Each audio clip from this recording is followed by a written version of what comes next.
He's mine now.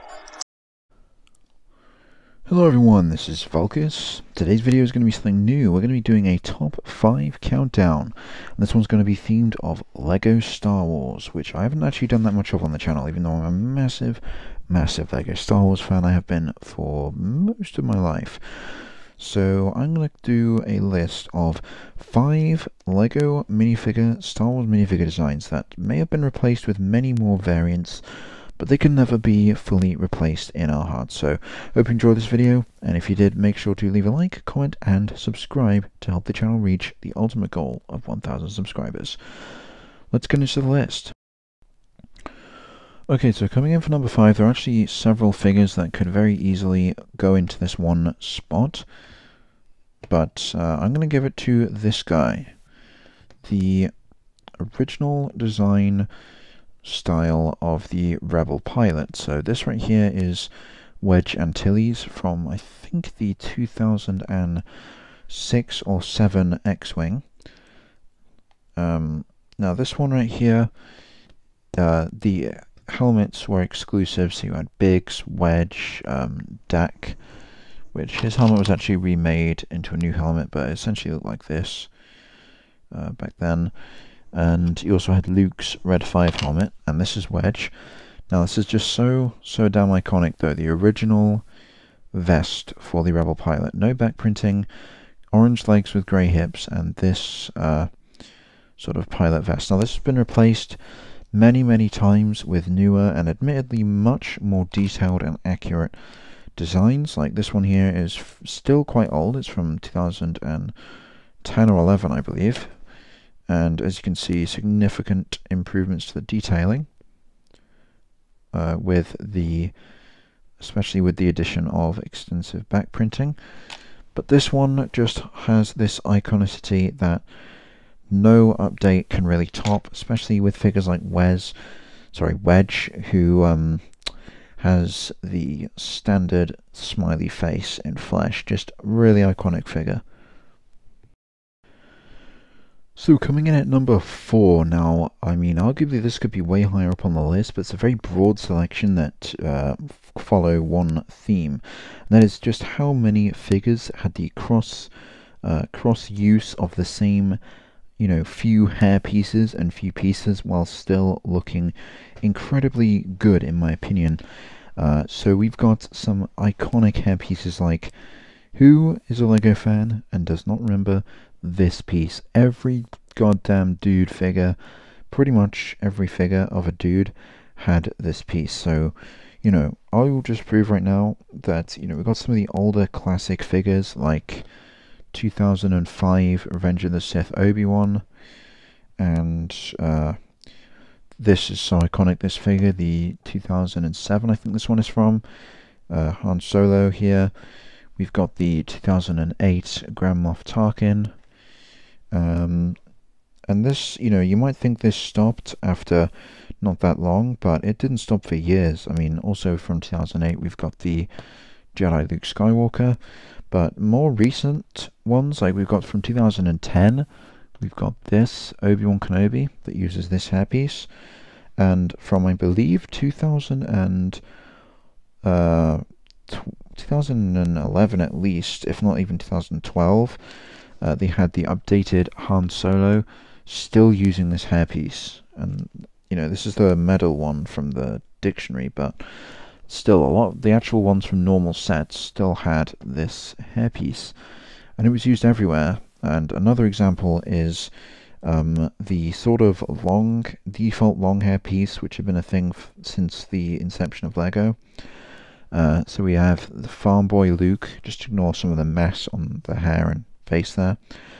Farm Boy Luke has that piece, as well as the Stormtrooper version.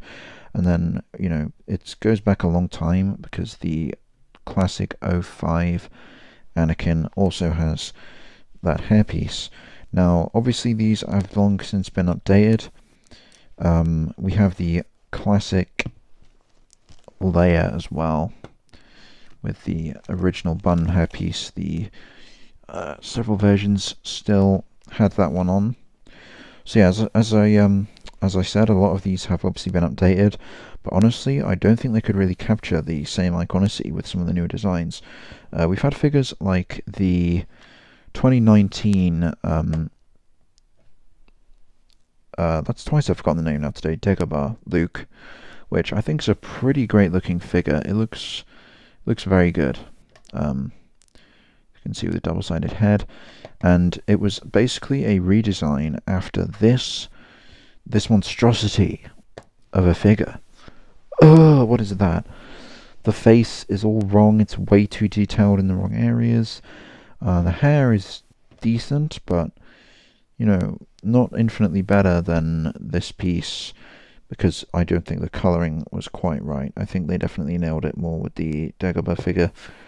And then, of course, you know, the part of what makes Lego figures like these so iconic is that they are so simple, yet so uncannily, you know, resemblant in the core ways to the characters that they're trying to represent, in a way that you just can't help but love them. At least that's my experience.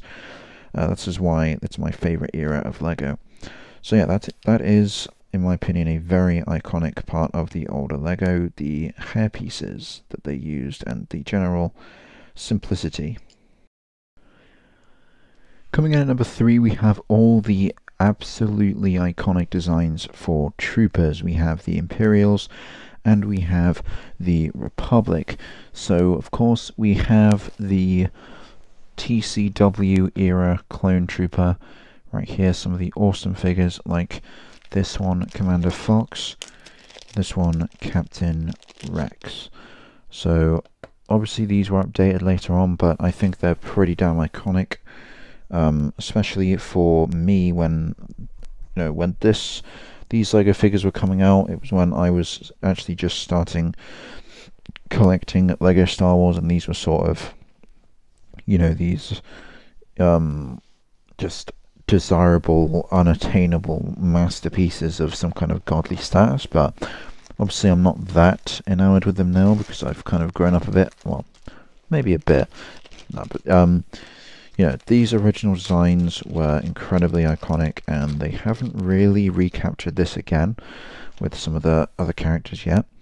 Then we have some of the just classic older designs, like the 2005 Phase 2 Clone Trooper. I still think is the best Phase 2 Clone Trooper by far. Just the helmet is perfection, and the printing is also really, really nice. Then we have the original 2008 Stormtrooper, not the oldest Stormtrooper design. The 1999 one is also very iconic with the different helmet design, but I actually think that this one is sort of the perfect blend between more detail but not over the top. It's a very nice design, and this Stormtrooper was used for years. It was an incredibly common figure, which is a good thing because it meant you could army build the crap out of them. Not so much with the clones. A lot of these are quite a lot rarer, but yeah, both on the Imperials and Republic troopers, you've got things like the Snow Trooper and the original Scout Trooper also share this simple yet iconic design. I mean, the Scout Trooper is really simple but very, very recognizable. So yeah, those are the troopers, which have taken the number 3 spot. Coming in at number 2, we have this. This is the original design Boba Fett figure. So obviously this one isn't the oldest one. It's actually from 2007 magnet set, but it is the same basic design as the Boba Fett figures of 2005 and 6 when they were originally coming out. And technically the Jango Fett figure from 2002 precedes this, but I mean, I don't actually have one of those. I'll put him on the screen now on the left, but he looks very similar, just with different printing and his own custom head, so they basically share this slot. The thing that really makes this figure, though, the iconic yet simple Mandalorian armor printing on the torso, the light bluish grey legs with brown hips, and of course the center point of the figure, the molded single jetpack attached to the helmet, which to this day is one of my favorite Lego Star Wars pieces ever. I can't really decide if I like Boba or Jango Fett's figure more in this format. Probably I'm more attached to Boba Fett because I've actually had him for years. I don't actually even have the 2002 Jango yet because it's very rare. But yeah, this Boba Fett figure is so iconic, and although the newer designs, and I'll put the 2019 one again on the screen there, I do actually have one, but he's all the way in the slave one up there, and yeah, basically this design, although definitely far surpassed in terms of detail, now is just, to me, incredibly iconic. Like, if I think about Lego Boba or Jango Fett, I instantly think of this version of him. And honestly, to this day, it is a very, very awesome Lego figure of him, even if it lacks the detail of more modern figures. So that is the number 2 spot. So before we get to the number 1 spot, I do have a few very much honourable mentions to show. First of all, we have this. Now, I'm sure everyone recognises what this is. It's a classic Lego Battle Droid. Of course, not the most classic version, because the original versions had 2 curved arms rather than a curved arm and a straight arm. But yeah, this design has basically not changed, apart from that one arm, since 1999. I mean, they've slightly updated the colour for the standard Battle Droid. There have been a lot of variants with different colours and stuff, but if we're just talking the standard Battle Droid, this design basically has never changed, and there's no need for it to. I really love it when designs that there aren't actually any problems with stay the same over a long time, even though they're very old, because if there's nothing wrong with it, there's really no reason to update it, which a lot of the time I find just annoys me when people force updates onto already amazing designs and actually can make them just worse. At the very best, they're unnecessary. So that's the first honourable mention. The second honourable mention is one of the most iconic Lego figures ever, not even just Star Wars, R2-D2. So R2-D2, I was considering putting C-3PO here, but I think R2-D2 is a lot more common, a lot easier to get, even though C-3PO is easy to get.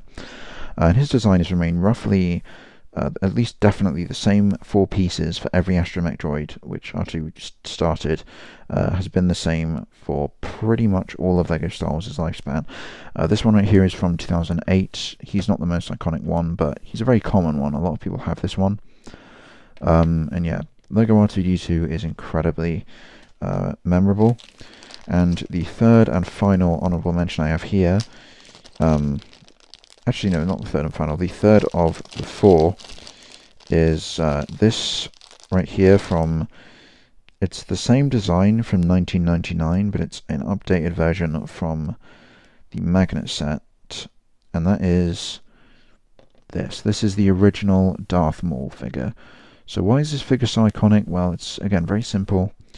The robe printing is very simple, but it's the head. The head, in my opinion, to this day, is not only the best LEGO Darth Maul ever made, but it's easily the best printing that I remember seeing in 1999. I mean, it's so goddamn good. None of the modern Mauls hold a candle to this guy. The closest ones to me are the Clone Wars Darth Maul, the 2015 Darth Maul from the Polybag, and just in general, I guess, from the Interceptor.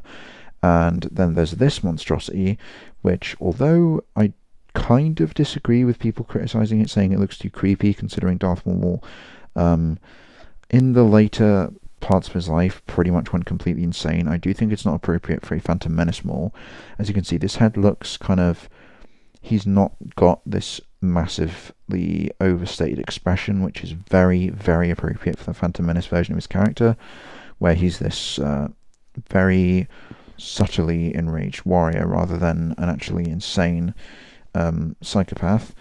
But yeah, the Clone Wars Maul and 2015 Maul are probably my favourite other ones, but just this design, at least for Phantom Menace Maul, is still perfection to me. So those are the honourable mentions, and actually no, there's one more, I keep forgetting about that. And that is pretty much a wide nod to the original LEGO Star Wars figures like this, with this blaster and the yellow skin, because this was before official LEGO themes had flesh-coloured skin back in 1999 and 2000 when they started like this. and up to about, I think, 2004 or so when they changed, I think. 2002 definitely still had yellow skin. I think 2003 did. 2004, I believe, is when it changed. And of course, we cannot forget the iconic Foghorn Blaster. Seriously, this thing is so cool. By the way, this is actually not an original one. This is the 20 years anniversary line, which I think really speaks to the iconicity of this figure, that they actually remade an entire line, not this exact form, but they made an entire line just to acknowledge how iconic these original figures are. So, yeah, let's get to the number one spot. Okay, so the number one most iconic LEGO Star Wars figure, in my opinion, is, and I don't really think there can be any argument on this, it's obviously the Snowman Astromech Droid. I mean, just look at this thing. Everyone has one of these in their collection, okay? Everyone remembers when they first got the glorious carrot-encrusted body, that beautiful top. Okay, I'm kidding. The number one to me is this. I mean, I'm sure at least some of you saw this coming, the original Darth Vader design. Now, this isn't actually the oldest Darth Vader. It is one of the ones with the black pupils. He does, however, have the eyebrows, which the original one didn't have, and he does have the 2008 torso printing update, which I actually think is an improvement myself, but the original was simpler than that. But I think the main thing that makes him so iconic is the original helmet design. Now, I'm pretty sure most people who think about LEGO Star Wars characters are probably going to think of this version of LEGO Darth Vader with this helmet pretty damn quickly, if not almost instantly, because, I mean, let's be honest, the 2016, I think it was, helmet update for him was, shall we say, controversial, to put it lightly. It was very, very mixed upon how it was received. Personally, I started off as one of the people who just, I hated it. I thought it was terrible. I thought the original was just such an iconic and great design that really updating it was kind of blasphemous, to be honest. I mean, in all seriousness, it really didn't need an update, in my opinion, and kind of just the fact that you could remove part of the helmet, I think, didn't really impress me, because it was at the cost of this iconic design, which I'd loved for so long. But yeah, that kind of, the fact that it caused such a community uproar when it was replaced, I think kind of speaks to just how memorable this design really is. And I have found my 2016 Vader to compare. This one is actually a 2019 Vader, but, you know, it's the same design as that was introduced back then. I think it was 2016, or was it 2017, but just to reinforce the iconicity of this design lasted from 1999 when it first came out with, as I said, several torso printing updates, and the head underneath the helmet was changed. But this helmet and armor design in general has lasted from 1999 until about 2015 when it was actually changed. So we have here the comparison. Now, there's nothing really wrong with the printing on the torso and the legs. And the head itself is the same burnt Anakin head, because this is the Vader's transformation version.